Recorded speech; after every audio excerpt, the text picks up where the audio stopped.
काल और इंसान की कथा। बहुत समय पहले की बात है, जब धरती पर इंसानों और प्रकृति के बीच गहरा संबंध हुआ करता था। प्रकृति से सबक लेते हुए इंसान ने कई रहस्यमय और अनोखे तरीकों से अपना जीवन व्यवस्थित किया था। लेकिन उसी धरती पर एक ऐसा समय भी आया जब इंसानों का सामना काल से हुआ। यह एक असामान्य कहानी है जिसमें इंसान ने अपनी बुद्धि और साहस के दम पर काल को पराजित कर दिया और उसे एक पेड़ में कैद कर दिया। योजक चिन्ह, योजक चिन्ह, योजक चिन्ह। काल का आगमन। एक छोटे से गांव में, जहां हर कोना हरी भरी हरियाली से सजा हुआ था और लोग शांति से रहते थे, एक दिन एक अजीब घटना घटी। आसमान अचानक गहरे काले बादलों से भर गया। सूर्य, जो अब तक धरती को अपने प्रकाश से रोशन कर रहा था, अदृश्य हो गया। ठंडी हवा के साथ एक अजनबी अंधकार में साया गांव में प्रकट हुआ। वह कोई और नहीं बल्कि स्वयं काल था। काल का आगमन डरावना था। वह घोड़े पर सवार था, उसकी आंखों में आग जैसी चमक थी और उसके हाथ में एक विशाल चमचमाती तलवार। जैसे ही वह गांव में आया, हर जगह खामोशी छा गई। पक्षी चहचहाना बंद कर चुके थे, पेड़ पौधे झुकने लगे और लोग अपने घरों में छिप गए। काल ने घोषणा की, मैं यहाँ तुम्हारे जीवन का अंत करने आया हूँ। तुम सबको अब मेरी ताकत के आगे झुकना होगा। जो मेरे सामने आएगा वह मारा जाएगा। गांव के लोग भयभीत थे। उन्होंने सोचा कि अब उनका अंत नजदीक है।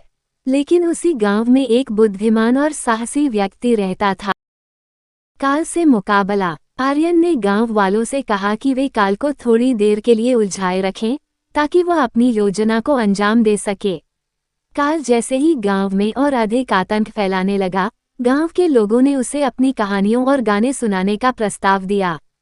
काल, जो शायद अपने अतीत से ही उब चुका था, उनकी बात मान गया और बैठकर उनकी बातें सुनने लगा। उधर आर्यन जंगल में जीवन वृक्ष के पास पहुंचा। उसने पेड़ से प्रार्थना की और अपनी योजना समझाई। पेड़ ने अपनी सहमति देते हुए कहा, काल को मेरी जड़ों में कैद किया जा सकता है, लेकिन इसके लिए तुम्हें अपने साहस और धैर्य की परीक्षा देनी होगी। आर्यन ने पेड़ से आवश्यक निर्देश लिए और गांव लौट आया। योजक चिन्ह, योजक चिन्ह, योजक चिन्ह। काल का कैद होना। गांव में लौटकर आर्यन ने काल को चुनौती दी।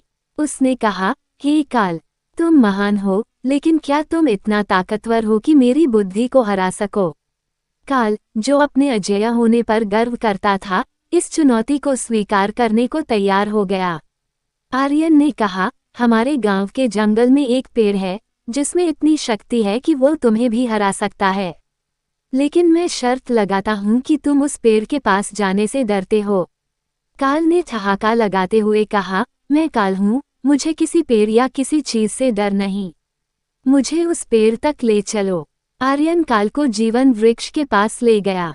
जैसे ही काल पेड़ के पास पहुंचा, उसने महसूस किया कि कुछ अजीब हो रहा है। पेड़ ने अपनी शाखाएं फैलाईं और अपने जड़ों से एक चमकीला प्रकाश उत्पन्न किया।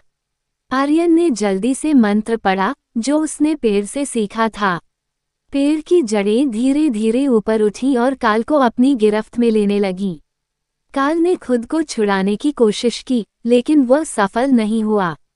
उसकी शक्तियां पेड़ की जड़ों के सामने कमजोर पड़ने लगीं।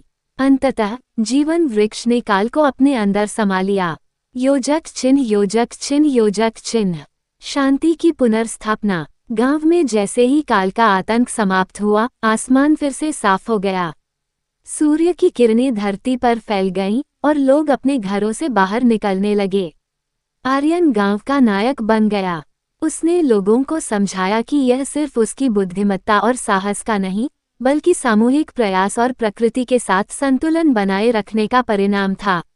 गांव वाले उस जीवन वृक्ष को पूजा करने लगे, जिसे उन्होंने काल वृक्ष नाम दिया। उन्होंने वचन लिया कि वे हमेशा प्रकृति का सम्मान करेंगे और किसी भी परिस्थिति में अपना धैर्य नहीं खोएंगे।